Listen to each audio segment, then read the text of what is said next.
اس کے اوپر ہمارا بھی ایمان ہے، اور یہ جو بہتر ہے جس کے اوپر ہمارا بھی ایمان ہے۔ پیارے آقا صلی اللہ علیہ وسلم ایک جگہ کسی مسجد میں بیٹھے تھے جس کو ہم مسجد نبی کہتے ہیں، عیسائیوں کا ایک وفد آیا نبی پاک صلی اللہ علیہ وسلم کے کسی بات کے سلسلے میں، اور انہوں نے کہا یا رسول اللہ، وہ گھڑی کا اپنی کو دیکھ رہے تھے یا کچھ سلسلہ کر رہے تھے، تو آپ نے پوچھا کہ کیا بات ہے کہ ہم نے بات کرنی، آپ نے فرمایا کہ مسجد نبی کے اس کارنر میں بیٹھے اور اپنی عبادت کریں۔ یہ ہم جس آقا کو مانتے ہیں، اسلام تو محبت کا پیغام دیتا ہے، اور ہم اسی بائبل کے اوپر مکمل یقین رکھتے ہیں، حضرت عیسیٰ کے اوپر مکمل یقین رکھتے ہیں۔ اسلام تو فریڈم ہے، محبت ہے، دوستانہ مذہب کا نام ہے اسلام، لیکن ان اللہ و انا الیہ راجعون کے جن بھائیوں نے آپ لوگوں کو تکلیف پہنچائی، کیونکہ پیارے آقا صلی اللہ علیہ وسلم نے تو انسانیت سے محبت کی ہے، انسانیت سے پیار کیا ہے۔ بابا قیصر کی بات سن رہے، اس نے کہا کوئی بات نہیں، کوئی سکھ ہے، کوئی عیسائی ہے، کوئی مسیح ہے، وہ آئے اپنی عبادت میں پاکستان میں آزاد ہے، لیکن آپ لوگ بالکل آزاد ہیں۔ ہم شرمندہ ہیں کہ ہم نے آپ لوگوں کے ساتھ ایسا سلوک کیا۔ کیوں کیا؟ یہ تو حکومت بالا کو چاہیے کہ ایسا قانون ہونا، جیسا کہ میرے ساتھیوں نے بتایا ہے کہ بھائی ایسا قانون ہونا چاہیے کہ جس میں آپ لوگوں کا مکمل حق ہے، آپ جو اس جگہ کے مالک ہیں جیسے ہم لوگ مالک۔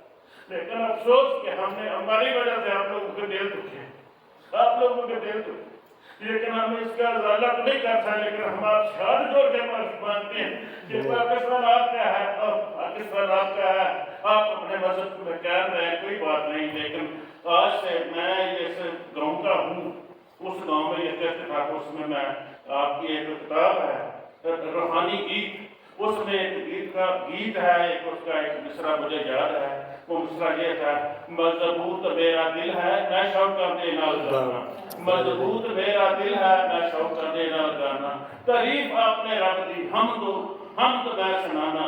میں ہم آپ لوگوں سے نہایت معافی مانگتے ہیں اور شرمندہ ہے کہ ہمارے جس بھائی نے یہ ظلم کیا ہے، اسے سخت سزا ہونی چاہیے، اور حکومت بالا کو چاہیے کہ وہ آپ کو تحفظ دے۔ باقی جتنے پاکستان میں ہیں، ہم انسانیت سے تعلق رکھتے ہیں۔ پیارے آقا صلی اللہ علیہ وسلم نے سب سے پہلے انسانیت کو کہا کہ انسانیت زندہ باد، انسانیت زندہ باد۔ آپ ہمارے بھائی ہیں، ہم شرمندہ ہیں آپ لوگوں سے۔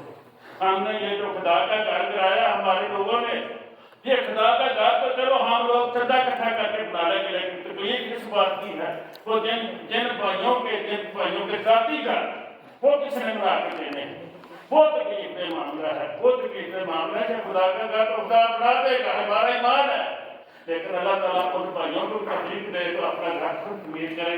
حکومت کو چاہیے کہ وہ ان لوگوں کی مدد کرے۔ بہت شکریہ۔ پھر میں آپ لوگوں سے مانگتا ہوں کہ بہنوں کی نے ہمارے کھائیں جو سڑکوں پہ سوئی ہیں یا کھیتوں میں سوئی ہیں، ہم ان سے عبادت کھائیں اور معافی مانگتے ہیں اور شرمندہ ہیں۔ پاکستان زندہ باد۔